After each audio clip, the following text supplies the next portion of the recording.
Governor Arif Muhammad ഖാനെതിരെ Calicut സർവകലാശാല ക്യാമ്പസിലേക്ക് SFI നടത്തിയ March സംഘർഷത്തിൽ കലാശിച്ചു.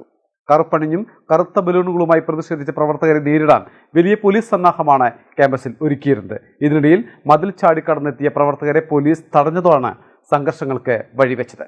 പ്രതിഷേധത്തിനിടയിൽ ഗവർണർ സെമിനാർ നടക്കുന്ന ഹാളിലേക്ക് യാത്ര തിരിച്ചു.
ഗവർണർക്കെതിരെ കാലിക്കറ്റ് സർവകലാശാലയിൽ SFI നടത്തിയ പ്രതിഷേധമാണ് സംഘർഷത്തിൽ കലാശിച്ചത്. ഗവർണർക്ക് ഗോബാക്ക് വിളിച്ച് 500-ലധികം പ്രവർത്തകരാണ് പ്രകടനവുമായി എത്തിയത്.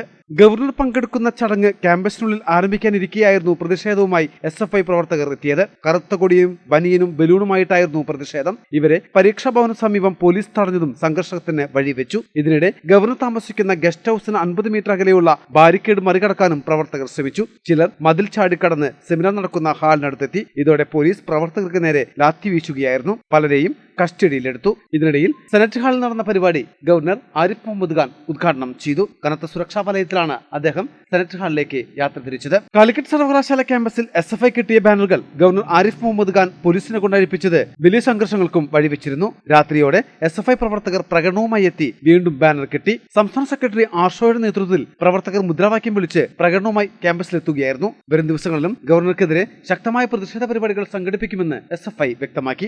കേരളത്തിലെ വിദ്യാർത്ഥി സമൂഹം, കേരളത്തിലെ അക്കാദമിക സമൂഹം യാതൊരു സംശയത്തിനും ഇടകൊടുക്കാതെ പ്രഖ്യാപിച്ചിട്ടുണ്ട്. കേരളത്തിലെ സർവകലാശാലകൾക്കകത്ത് സമാനമായ നിലയിൽ സംഘപരിവാർ ഇടപെടലുകൾ അനുവദിക്കില്ല എന്നുള്ളത് ഇന്നലെ വരെയുള്ള കേരളത്തിലെ ക്യാമ്പസുകളുടെ ചരിത്രം അതാണ്.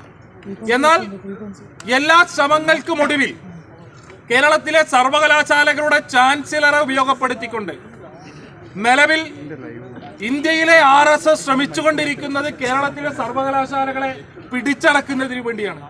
അതേസമയം 2000 കേന്ദ്രങ്ങളിൽ പ്രതിഷേധ യോഗങ്ങളുമായി DYFIയും രംഗത്തെത്തിയതോടെ വരും ദിവസങ്ങളിൽ ഗവർണർ ആരിഫ് മുഹമ്മദ് ഖാനെതിരെയുള്ള സമരപരിപാടികൾ ശക്തമാകും. മലബാർ ടൈംസ്, തേഞ്ഞിപ്പലം.